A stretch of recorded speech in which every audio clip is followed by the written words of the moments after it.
कांग्रेस ऐसे सोच के कभी साइड पासा बदलती है, कभी साइड। जब यूपी में 425 में 2 सीट आई तो कहाँ कांग्रेस रह गई। कांग्रेस का तो जाने का वक्त पर्दा गिर रहा है, कांग्रेस खत्म है, कांग्रेस है। मंत्री आए हमारे यहाँ भी प्रचार करें, उन्हें जो एक प्रोटोकॉल मिलता है वो मिलेगा, पर इसके बाद वोट नहीं देते। लोगों का वोट है ना, लोग नहीं देते, लोग तो अपनी आत्मा से देते हैं। लोग तो वोट नहीं दे रहे हैं, बाकी कोई आए सबका स्वागत। जबान पे हूँ जी। अब भी मैं ये कहता हूँ, मैं कच्ची बात नहीं करता। लोग कहते हैं जो फाइट में उसे कहते हैं वो तीसरे नंबर पे है जी। मैं कहता हूँ फाइट में कांग्रेस है, नंबर 2 पे है, पर हमारा मार्जिन 30,000 से ऊपर बढ़ता जा रहा है। ये बढ़ेगा, जिस दिन मुख्यमंत्री जाएंगे उस दिन हमारा 15,000 और बढ़ेगा। चुनाव में प्रजातंत्र है, मैं ओम प्रकाश जी के सामने चुनाव लड़ा, चाहे भजनलाल के सामने भी लड़ा, कोई दिक्कत की बात नहीं, इसमें कोई बुरी बात नहीं है। डेमोक्रेसी, हमारे रिश्ते संबंध वही रहते हैं। चुनाव एक दिन का डेमोक्रेटिक एक्सरसाइज है, लोग करते हैं। तो मैं आज उनके लिए मदद में आया और खूब जी जान से मन से मदद पे आया, पूरा जोर लगा। कौन किसको रोकता है ये तो किसी का कोई इतिहास होता नहीं, जनता देती है, कोई वो नहीं रोकते। ना भजनलाल जी रोक सकते, ना मैं रोक सकता, ना देवीलाल जी रोक सकते। ये तो जनता जिसको सिंहासन, मोदी जी को किसी ने रोका क्या? सारा इंदिरा गांधी परिवार सब कुछ कोई नहीं रोक सका। और जब नीचे उतारने में आते हैं तो आप देखिए, उत्तर प्रदेश में 425 की विधानसभा है। सोनिया गांधी घूम ली, प्रियंका घूम ली, राहुल गांधी घूम ली, 425 में 2 सीटें जीतने वाले आए हैं। और जब दिखे कि मन हो तो लोग भाग के आते हैं। आपने देखा पूरा बुढ़ा गांव, पूरी आबादी गांव की यहाँ खड़ी थी। सारे गांव में ऐसा ही ज़बरदस्त था। आप आगे देखेंगे तब भी ऐसा है। लोगों के माहौल से पता लगता है कि एक तरफा इलेक्शन है। तो सब आपने चौधरी भजनलाल के सामने भी चुनाव लड़ा आदमपुर से, और आप आज उनके पोते के पक्ष में चुनाव प्रचार कर रहे हैं। कुलदीप जी भी आपके साथ हैं। देखिए, चुनाव में प्रजातंत्र है, मैं ओम प्रकाश जी के सामने चुनाव लड़ा, चाहे भजनलाल के सामने भी लड़ा, कोई दिक्कत की बात नहीं, इसमें कोई बुरी बात नहीं है। डेमोक्रेसी, हमारे रिश्ते संबंध वही रहते हैं। चुनाव एक दिन का डेमोक्रेटिक एक्सरसाइज है, लोग करते हैं। तो मैं आज उनके लिए मदद में आया और खूब जी जान से मन से मदद पे आया, पूरा जोर लगा। अभय सिंह चौटाला बोल रहे हैं कि जितनी बार देवीलाल जी को सत्ता के करीब जाने से रोका, भजनलाल जी ने रोका, मेरा बस चले तो उनकी गर्दन काट दो। देखिए कि कौन किसको रोकता है ये तो किसी का कोई इतिहास होता नहीं, जनता देती है, कोई वो नहीं रोकते। ना भजनलाल जी रोक सकते, ना मैं रोक सकता, ना देवीलाल जी रोक सकते। ये तो जनता जिसको सिंहासन, मोदी जी को किसी ने रोका क्या? सारा इंदिरा गांधी परिवार सब कुछ कोई नहीं रोक सका। और जब नीचे उतारने में आते हैं तो आप देखिए, उत्तर प्रदेश में 425 की विधानसभा है। सोनिया गांधी घूम ली, प्रियंका घूम ली, राहुल गांधी घूम ली, 425 में 2 सीटें कांग्रेस की आई है। बादल साहब के यहाँ देखें कि हमारा परिवार है, हमारे संबंध है, घर के केवल 3 मेंबर सब हार के केवल 3 विधानसभा में। ये तो जनता फैसला करती है, ना भजनलाल जी रोकते हैं ना देवीलाल, वो तो दोनों आज है नहीं हमारे बीच में, उन्होंने अपने टाइम में काम करे। चौधरी रणजीत सिंह के आने से कितना बूस्ट मिलेगा इस चुनाव को?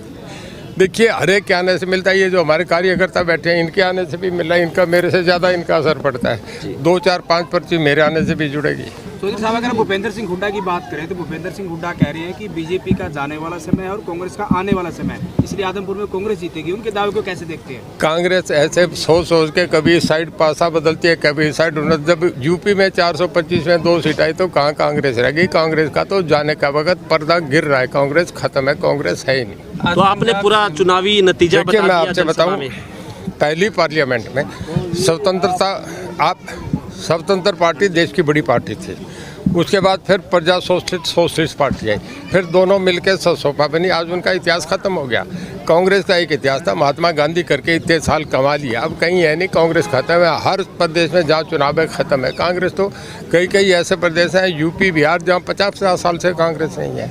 कांग्रेस तो गई, कांग्रेस तो एक बीता हुआ इतिहास। आपने जनता पार्टी की बात करें, पंजाब के सीएम भी प्रचार के लिए आए हैं, कहीं नहीं कि आदमपुर में बदलाव का दावा कर रहे हैं। देखिए, वो मुख्यमंत्री आए हमारे यहाँ भी प्रचार करें, उन्हें जो एक प्रोटोकॉल मिलता है वो मिलेगा, पर इसके बाद वोट नहीं देते। लोगों का वोट है ना, लोग नहीं देते, लोग तो अपनी आत्मा से देते हैं। लोग तो वोट नहीं दे रहे हैं, बाकी कोई आए सबका स्वागत। तो आपने जनसभा में पूरा आंकड़ा ही बता दिया कि कौन कितने से जीत रहा है, कौन कितने नंबर पे रह रहा है। मेरा अंदाजा कभी नहीं, सुनो ये मीडिया खड़ा है जी। मैंने कहा था हम 2 सीटें जीतेंगे राज्यसभा की, मैंने कहा था, जबान पे हूँ जी। अब भी मैं ये कहता हूँ, मैं कच्ची बात नहीं करता। लोग कहते हैं जो फाइट में उसे कहते हैं वो तीसरे नंबर पे है जी।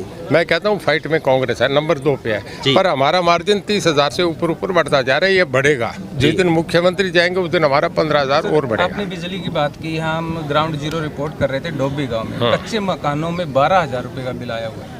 देखिए बिल कहीं भी आ सकता है, कई बार ऐसा होता है, हमने इसका बड़ा सर्वे करा है, कई बार दरवाज़ा बंद होता है, कहीं बाहर गया होता है, बिजली का बिल वो अपना जल जाता है, उसके बाद बिल बढ़ के आ जाता है, पर हम तुरंत चेक करवा देते हैं। पहले से हिसाब ऑफिस था, अब तो हमने ब्लॉक लेवल पे कर दिया, ऑफिसर बैठता है, एक्शन एसडीओ बैठता है, तुरंत ठीक करते हैं। किसी का भी हो मेरे पास भेजो, तुरंत ठीक करेंगे। कुलदीप जी, एक सवाल आपसे है। भूपेंद्र हुड्डा कहते हैं कि आदमपुर जो है बदलाव के द्वारा गढ़ नहीं होगी, कांग्रेस का गढ़ है और इस गढ़ को हम ही जीत के दिखाएंगे। आपका क्या? देखिए, भूपेंद्र सिंह हुड्डा की ये नासमझ कह दूं या उनकी उम्र का तकाजा कह दूं, आदमपुर हल्का ना तो भजनलाल जी का गढ़ है, ना वो कुलदीप बिश्नोई का, वो आदमपुर के लोगों का गढ़ है। पहली बात तो ये। दूसरा, चौधरी भजनलाल जी जनता पार्टी की टिकट पे भी जीते, कांग्रेस की टिकट पे भी जीते, हजगा की टिकट पे मैं भी जीता, रेणुका भी जीती, तो ये आदमपुर हल्के का गढ़ है और वो चौधरी भजनलाल परिवार को आशीर्वाद अपना परिवार समझ के देते हैं। जेपी कहते हैं कुलदीप जी कि कुलदीप ऐसे व्यक्ति हैं जिस पार्टी में चले जाते हैं उसकी सरकार नहीं आती, फिर ठीक है कांग्रेस से चले गए, अब हमारा राज आ जाएगा। इसका जवाब 2024 में देंगे और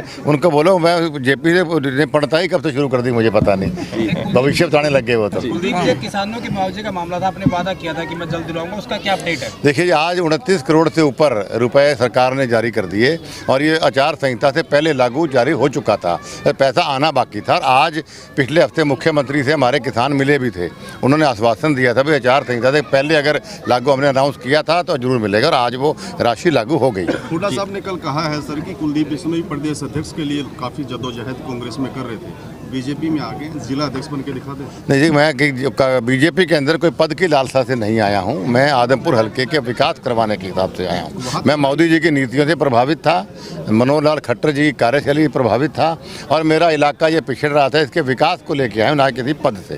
कांग्रेस के लिए भी मेरी वही सोच थी कि कांग्रेस में अध्यक्ष बन के सरकार बनाएं ताकि मेरे इस इलाके का विकास हो सके। सोच वही है, पार्टी अलग।